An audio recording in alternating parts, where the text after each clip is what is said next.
Multi-purpose river projects and irrigated water resources management, बहुउद्देशीय नदी परियोजनाएं और समन्वित जल संसाधन प्रबंधन. How do we conserve and manage water?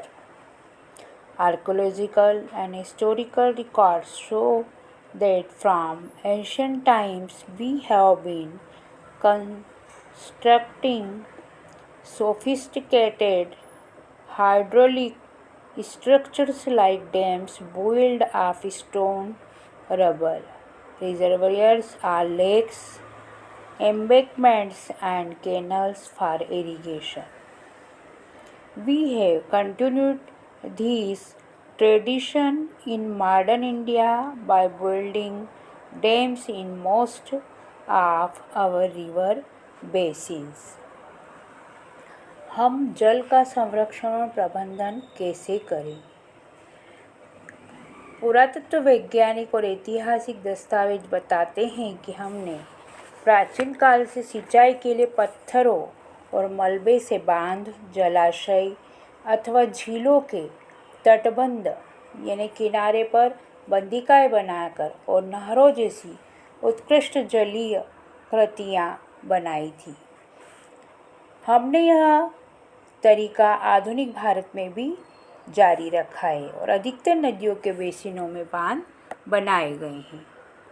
प्राचीन भारत में जल की ये कृतियाँ किस प्रकार थी, जैसे कि ईसा से 1 शताब्दी पहले इलाहाबाद के नज़दीक श्रृंगबेरा में गंगा नदी की बाढ़ के जल को संरक्षित करने के लिए एक उत्कृष्ट जल संग्रहण तंत्र बनाया गया था.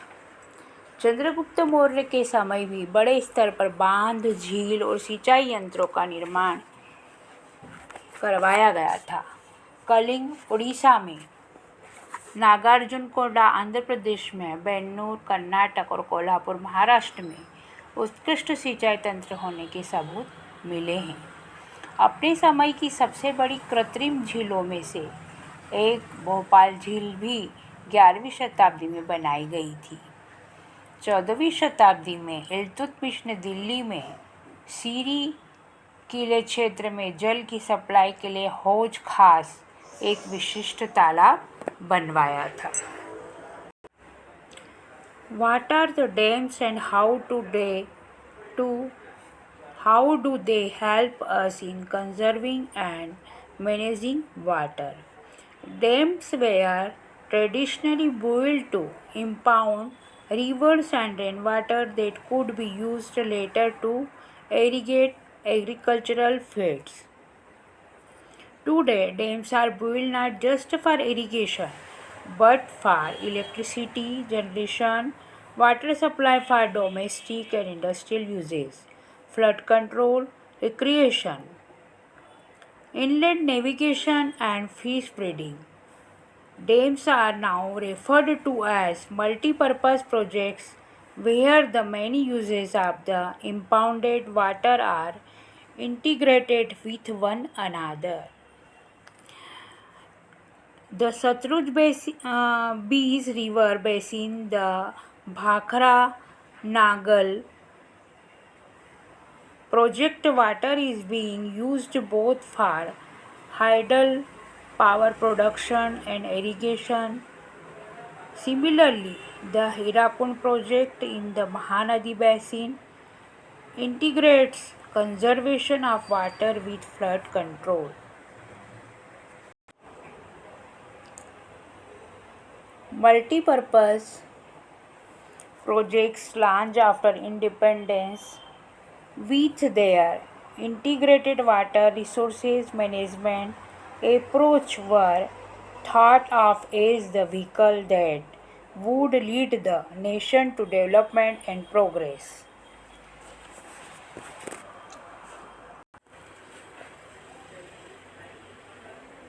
बांध क्या है और वे हमें जल संरक्षण और प्रबंधन में कैसे सहायता करते हैं? परंपरागत रूप से बांध नदियों और वर्षा जल को इकट्ठा करने के बाद में उसे खेतों की सिंचाई के लिए उपलब्ध करवाया जाता था. आजकल बांध सिर्फ सिंचाई के लिए ही नहीं बनाए जाते, अपितु उनका उद्देश्य विद्युत उत्पादन, घरेलू और औद्योगिक उपयोग, जल आपूर्ति, बाढ़ नियंत्रण, मनोरंजन, पिकनिक स्पॉट के लिए और आंतरिक नौचालन यानी नाव को चलाना और मछली पालन भी के लिए किया जाता है। बांधों को बहुउद्देशीय परियोजनाएं भी कहा जाता है, जहां इकट्ठे जल के अनेकों उपयोग समावेश होते हैं। सतलुज ब्याज बेसिन में भाखड़ा नांगल परियोजना जल विद्युत उत्पादन और सिंचाई दोनों के काम में आती है। इसी प्रकार महानदी बेसिन में हीराकुंड परियोजना जल संरक्षण और बाढ़ नियंत्रण दोनों का काम करती है।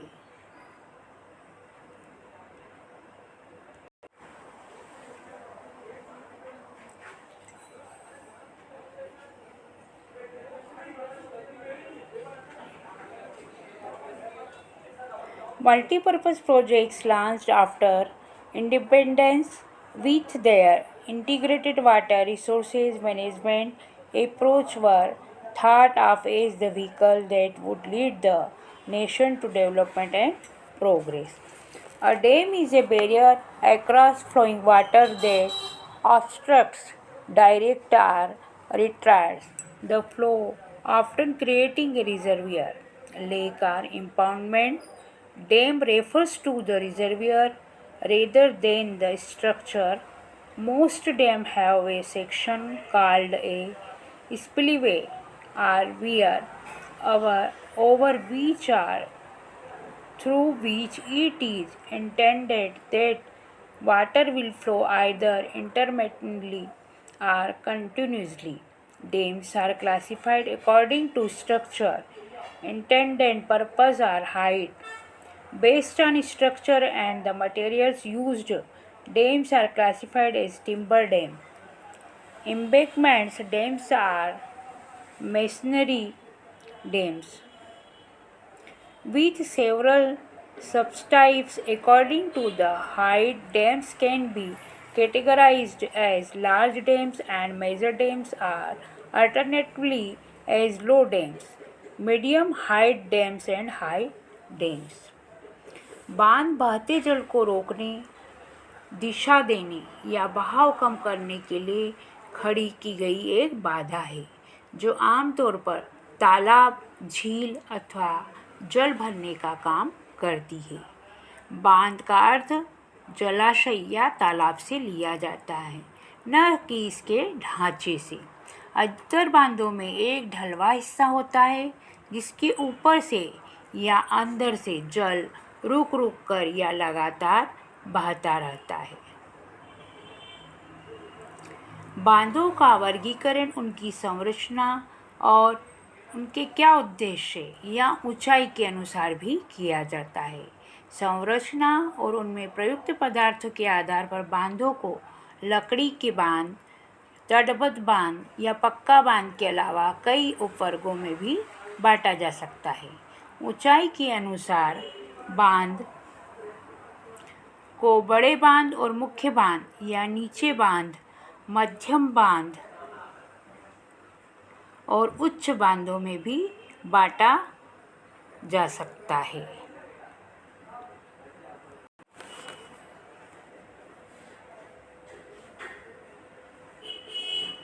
स्वतंत्रता प्राप्ति के बाद शुरू की गई समन्वित जल संसाधन प्रबंधन पर आधारित बहुउद्देशीय योजनाओं को उपनिवेश काल यानी ब्रिटिश शासनकाल में बनी बाधाओं को पार करते हुए देश को विकास और समृद्धि के रास्ते पर ले जाने वाले वाहन के रूप में देखा गया। जवाहरलाल नेहरू गर्व से बांधों को आधुनिक भारत का मंदिर कहते थे।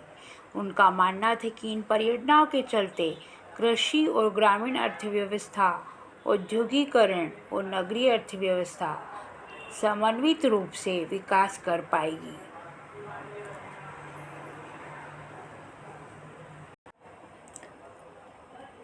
In recent years, multi-purpose projects and large dams have come under great scrutiny and opposition for a variety of reasons. Regulating and damming up rivers affect their natural flow, causing poor sediment flow and excessive sedimentation at the bottom of the reservoir, resulting in rockier stream beds and poorer habitats for the river's aquatic life. Multi-purpose projects and large dams have also been the cause of many new environmental movements like the Narmada Bachao Andolan and the Tehri Dam Andolan. Resistance to these projects has primarily been due to the large-scale displacement of local communities.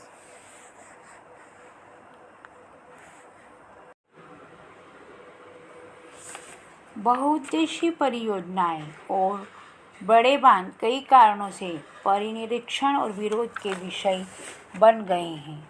नदियों पर बांध बनाने और उनका बहाव नियंत्रित करने से उनका प्राकृतिक बहाव अवरुद्ध हो जाता है, जिसके कारण तलछटी में बहाव कम हो जाता है और अत्यधिक जलछड़ जलाशय की तली पर जमा होता रहता है, जिससे नदी का तल अधिक चट्टानी हो जाता है और नदी और जलीय जीव आवासों में भोजन की कमी हो जाती है।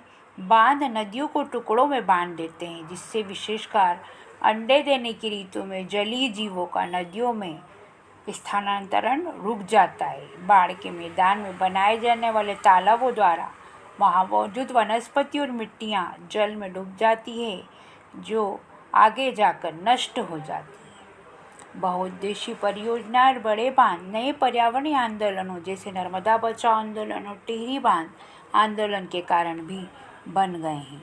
इन परियोजनाओं का विरोध मुख्य रूप से स्थानीय समुदायों के बड़े स्तर पर विस्थापन के कारण है।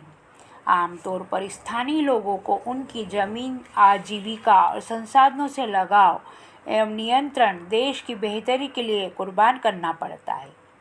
अगर स्थानीय लोगों को उन परियोजना का लाभ नहीं मिल रहा है तो यह किसे मिल रहा है?